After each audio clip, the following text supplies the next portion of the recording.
Hey guys, it's Cass. Today I'm going to be talking about my most recent pen acquisition. I actually mentioned it at the end of my Parker 51 video that I posted a few weeks ago.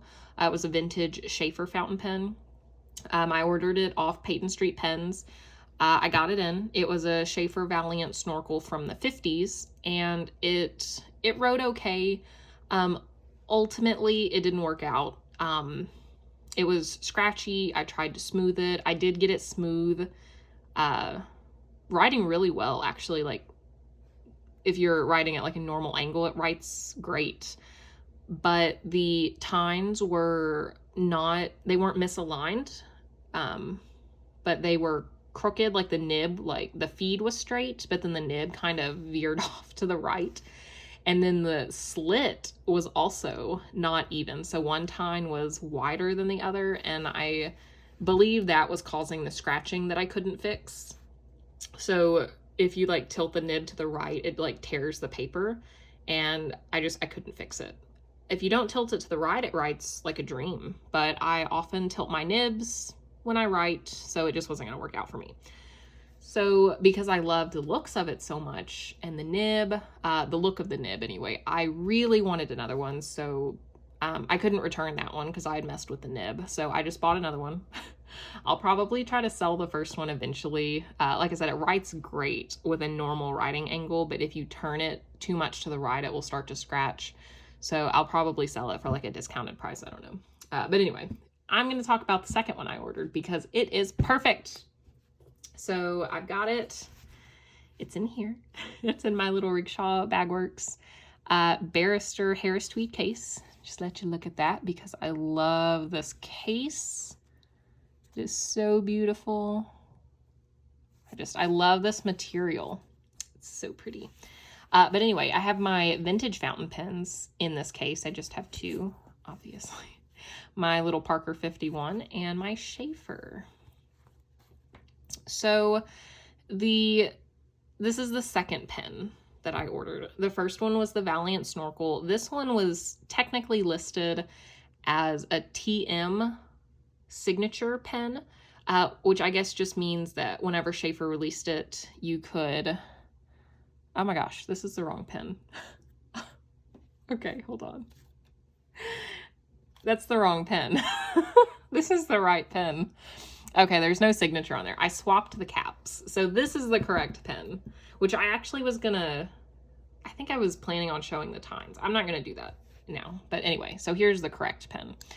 But this one was the TM signature, and I guess Sheaffer let you, like they would engrave your name on that one, but they were produced around the same time, and they have the exact same body. Actually, I will show that to you. So they have like the exact same body, the same filling system, the same nib, same everything. The only difference was that you could engrave your name on the TM signature. I don't know what TM stands for. Is it thin model? I don't know. But anyway, I don't like people's names on my pens. I'm not a big fan of monogramming anyway. I think it's kind of weird. So I don't want anybody's name on my pen. I don't want my name on my pen. So I just swapped the caps. This one has medium nib, 14 karat gold. It writes beautifully. I'm so happy with how it writes. I was kind of worried because the first one didn't write so well, but this one, the nib, it looks perfect. It's straight on the feed. It's not tilted. The slit is even, so it writes great, and I'm really happy with it. It's very wet. It's a very wet, juicy writer. And it's got that snorkel filling system. So the pen actually came with a set of instructions, and it's right here from Peyton Street Pens. And it's interesting because it's like a copy of the original instructions, I think. And it was really fun filling this pen for the first time because I've never had a filling system like the Snorkel. And it's unique because I've only had cartridge or piston, and then aerometric, of course, with the Parker, which I still hate. I still hate it. The Snorkel filling system does take extra time to clean, but not as long as the aerometric filling system. The Snorkel is fun to clean and fill and everything because it's so different because it's got that little... Here, I'll go ahead and show you. So we'll talk about the nib first, and then I'll do the filling system. But here is the nib, and it is the most beautiful nib I have ever laid eyes on. Let's see if I can zoom in there. Maybe not. See if I can get in real close. Oh well, you can kind of see it there. So it's got a 14 karat gold nib. It's called the Triumph nib. It has an upturned point. There you go, you can kind of see that. So an upturned point. The nib like envelops the feed. And then there is the snorkel tube right there. This one has a gold snorkel tube. The first one I ordered had a silver snorkel tube.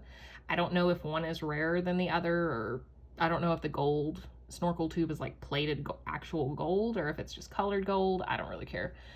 But the nib is just to die for.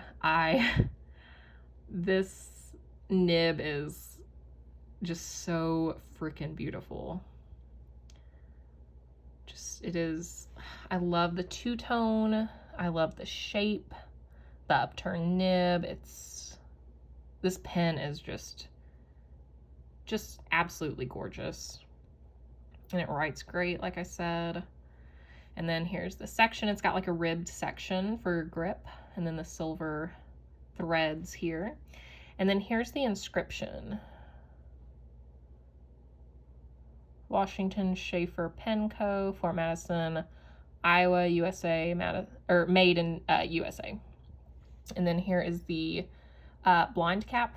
I guess it's still called a blind cap with the snorkel. So let's come out here. So you can turn the knob here and it will extend the tube.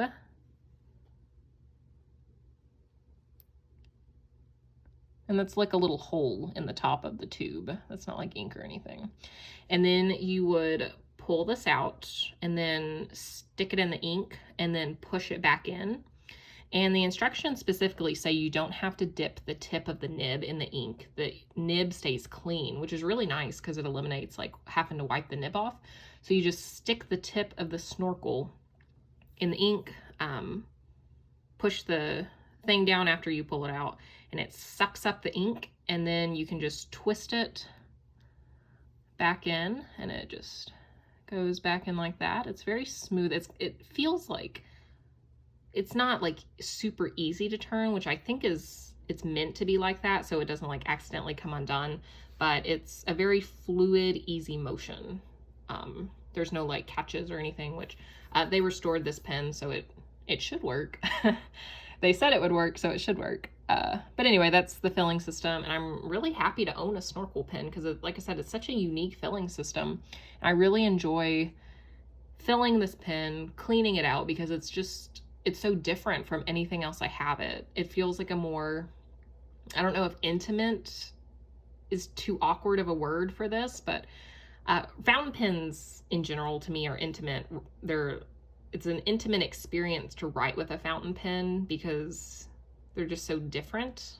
And the filling system on this just also seems intimate. I don't know why. It's really nice to mess with this filling system. I really like the snorkel filling system.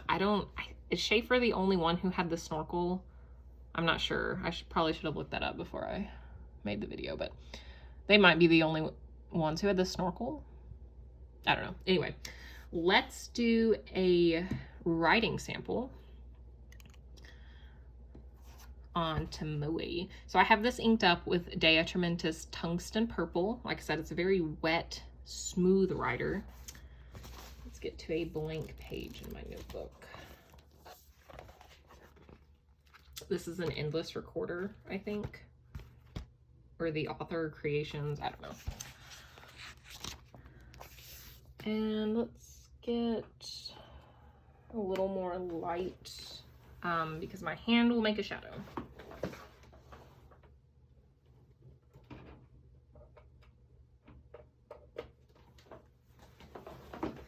And block light. Okay, that's good. So I'm gonna zoom in a little more. That might be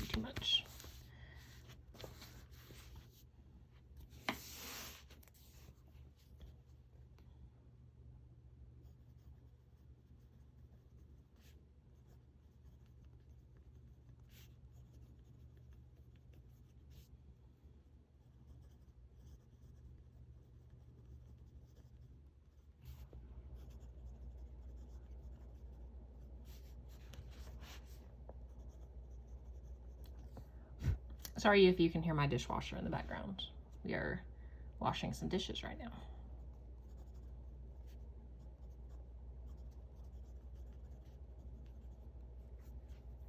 So that is 14 karat medium nib. And it is, forgot to put the T on there. It's a very, just very wet rider, which is exactly what I would want in a nib. And it's kind of a broad medium. It's definitely not fine by any means. And I'm just calling this, even though the body was technically on the signature pin, since it's the same model as a Valiant Snorkel, just with a different cap, I'm just gonna call it a Valiant Snorkel. It's the same thing. Or so I read. But anyway, there's the writing sample. So yeah, that's pretty much all I have. I just wanted to show you guys my new vintage fountain pen. I definitely will keep looking at more vintage fountain pens. Peyton Street fountain pen, or Peyton Street Pens has a new editions page or something like that that I will occasionally look at. So just to see if there's anything else I might want. As of the moment, I'm pretty happy with my 2 vintage fountain pens, my Parker 51 and this. So I'm very content. I don't imagine I'll be purchasing any vintage fountain pens in the near future because I want to enjoy these little babies for now. But yeah, I just wanted to show you guys. If you have any questions, let me know. And if there's anything else you want to see, let me know. Thank you so much for watching. I'll see you next time. Y'all have a good day. Bye.